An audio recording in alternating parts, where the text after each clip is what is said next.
जय माता दी दोस्तों। आज मैं आप सबके लिए भाई दूज के अवसर पर भाई बहन के प्यार की एक कहानी लेकर के आई हूँ, जिसका नाम है सोन चिरैया। दोस्तों, ये कहानी बहुत ही प्यारी है। आप कहानी अंत तक जरूर सुनिए और कहानी पसंद आए तो लाइक शेयर भी करना बिल्कुल ना भूलिएगा। और चैनल को अगर अब तक आपने सब्सक्राइब नहीं किया तो सब्सक्राइब करके बगल का बेल आइकन भी जरूर दबा दीजिए। तो चलिए हम कहानी शुरू करते हैं। कहानी का नाम है सोन चिरैया। एक गांव था। उस गांव में एक घर में 7 भाई थे। उनकी एक छोटी सी प्यारी सी बहन थी, जिसका नाम था सोन चिरैया। सातों भाई अपनी बहन को बहुत ही प्यार करते थे। जी जान से उससे सातों भाई प्यार करते थे। सातों भाइयों की शादी हो चुकी थी। एक दिन सातों भाई शहर कमाने के लिए जाने लगे। तब सभी भाइयों ने अपनी अपनी पत्नी से कहा, सोन चिरैया का ख्याल रखना। पत्नियों ने उनको बोला, आप जाएं, सोन चिरैया बहुत बढ़िया से रहेगी, सोना के झुलवा में झूलेगी और चदिया के कटोरी में खाना खाएगी। इस तरह से भाभीियों ने भाई को आश्वासन दिया। सातों भाई संतुष्ट होकर परदेश तो चले गए। उनके जाने के बाद भाभीियों ने अपना रूप दिखाना शुरू कर दिया। उन्होंने सोन चिरैया पर अत्याचार करना शुरू कर दिया। लेकिन उसमें से जो सबसे छोटी भाभी थी उनकी, वह स्वभाव की बहुत ही अच्छी थी। इसलिए उसने सोन चिरैया को बिल्कुल नहीं सताया।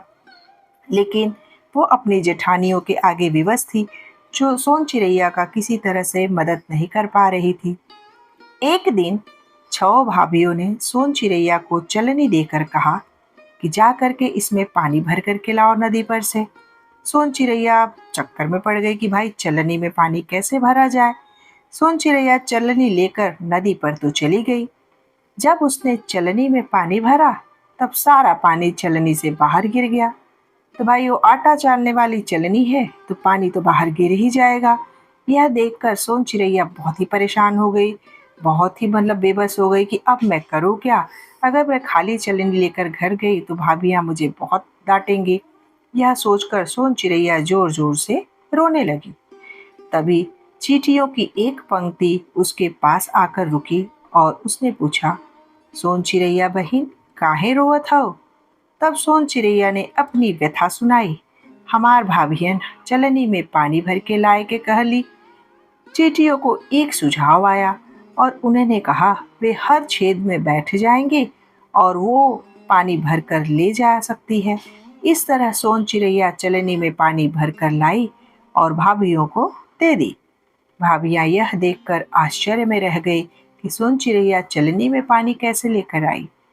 दूसरे दिन भाभियों ने उसे जंगल से लकड़ी काट कर लाने को कहा और उसे रस्सी नहीं दिया और कहा, लकड़ी काट करके लेकर के आओ।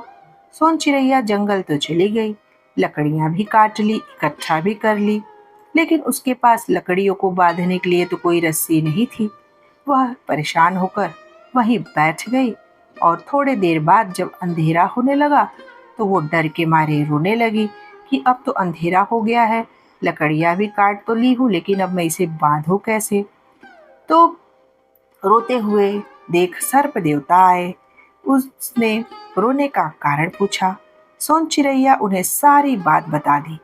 यह सुनकर सांप ने बोला, हम जमी पर लेट जाती नी, तू सब लकड़ियन के हमरे ऊपर रख के बांध ला और अपने आंगन में ले जाके पटक दिया, हम वहां से नाली के रास्ते से निकल जाए। सोन चिरैया ने वैसा ही किया। भाभियां फिर से अचंभित रह गई कि भाई सोन चिरैया इतनी लकड़ी का गट्ठा उठा करके लाई कैसे, उसके पास तो रस्सी थी नहीं।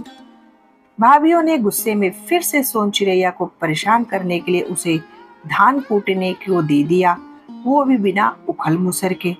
वह धान छत पर ले जाकर रोने लगी, क्योंकि उसके सामने कोई उपाय नहीं था जिससे वो धान कूट सके। तभी चिड़ियों का एक झुंड सोन चिरैया के रोने का कारण पूछा। सारी बातें सुनकर बुजुर्ग चिड़ियों ने सभी चींटियों को अपने चोंच से सारे धान में से चावल निकालने के लिए कहा। सोन चिड़ैया खुश होकर सारे चावल को लेकर भाभियों के पास गई। जब भाभियों ने चावल गिना तो उसमें से एक चावल का दाना कम पाया। उस पर उसकी भाभीियों ने सोन चिड़ैया को बहुत डांटा और खोए हुए चावल को ढूंढ कर लाने के लिए कहा कि जाओ, जो चावल एक कम है उसे कहीं से भी ढूंढ करके तुम लेकर के आओ। वह चावल के दाने को सोन चिड़ैया चावल के दाने को छत पर हर जगह ढूंढने लगी, लेकिन चावल उसे कहीं नहीं मिला। फिर वह अंत में बैठ कर के रोने लगी। फिर उसी समय पे वहां पे सारी चिड़िया आ गईं और उनसे रोने का कारण पूछी। तब उसने बताया कि चावल का एक दाना कम है और मेरी भाभियां उसे ढूंढ कर लाने के लिए बोली हैं। अब वह चावल का दाना मैं कहाँ से ढूंढ कर ले जाऊं? तब उसमें से एक बूढ़ी चिड़िया समझ गई कि जरूर कानी चिड़िया ने ही दाना लिया होगा। जब सबने उस कानी चिड़िया को ठोर ठोर मारा तो वह दाना गिर गया और सोन चिड़ैया ने वह एक दाना भाभीियों को दे दिया। हर बार सोन चिड़ैया को सफल देखकर भाभीियों ने अपना अत्याचार कम नहीं किया। उन्होंने अगले दिन ही सोन चिड़ैया को काला कंबल सफेद करने को कहा।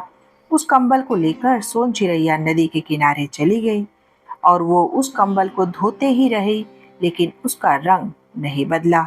जब उसके पास कोई चारा नहीं बचा तो वह अपने भाइयों को याद करके रोने लगी। बड़े भाई ने रोने की आवाज़ सुनी तो उन्हें लगा कि उनकी बहन ही रो रही है। दूसरे भाइयों को जब बताया तो किसी ने विश्वास नहीं किया। सब यही बोले कि सोन चिड़ैया तो सोने के पलंग पर सोती होगी और चांदी के बर्तन में खाती होगी। फिर भी आत्मसंतुष्टि के लिए नदी के किनारे सभी भाई पहुंचे और वहां सोन चिड़ैया को रोते देखा। यह देखकर सभी भाइयों के को बहुत गुस्सा आया। तभी बड़े भाई ने अपने जांघ चीरकर अपनी बहन को उसके अंदर बैठा लिया और घर की तरफ निकल गए। जैसे ही सारे भाई घर के दरवाजे पर पहुंचे तो उनकी पत्नियां स्वागत में लग गईं। कोई भाई उन्हें पानी लाकर देने लगा, कोई पीढ़ा रखने लगा, कोई खाना परोसने लगा। लेकिन भाइयों ने न तो पानी छुआ, न तो खाना छुआ और न ही वो बैठे। उन्होंने सबसे पहले सोन चिड़ैया के बारे में पूछा। पत्नियों ने कहा कि शायद वो सो रही होगी, लेकिन भाइयों के आवाज लगाने से जब वो नहीं आई, फिर उन्होंने कहा कि खेलने गई होगी। यह सब सुनकर बड़े भाई ने अपनी जांघ को चीरकर अपनी बहन को बाहर निकाला। यह देखकर सारी पत्नियां डर गई। भाइयों ने पूछा, किसने उनकी बहन को सताया है? तब सबने डर से कहा कि किसी ने भी उस पर अत्याचार नहीं किया है। तब एक भाई ने जलते चूल्हे पर कढ़ाई में गरम तेल चढ़ा दिया और सातों भाइयों की पत्नियों को एक दूसरे का हाथ पकड़कर चूल्हे के चारों तरफ चक्कर काटने को कहा और बोलने को कहा, ताई ताई जो नंदी सताई यही में झौसाई। यह बोलते बोलते सारी भाभियां चक्कर काटने लगी और देखते ही देखते बड़ी 6 भाभियां गर्म तेल में गिर गई, लेकिन छोटी भाभी बच गई। और इस तरह भाइयों ने अपनी बहन को आगे चलकर बहुत प्यार दिया और सुख शांति से वो रहने लगे। तो दोस्तों, ये प्यारी सी भाई बहन की कहानी आपको कैसी लगी? अपना फीडबैक कमेंट बॉक्स में देना बिल्कुल ना भूलिएगा। और फिर से मैं भाई दूज पे एक प्यारी सी कहानी अगले वीडियो में आप तक पहुंचाऊंगी। तब तक के लिए जय माता दी।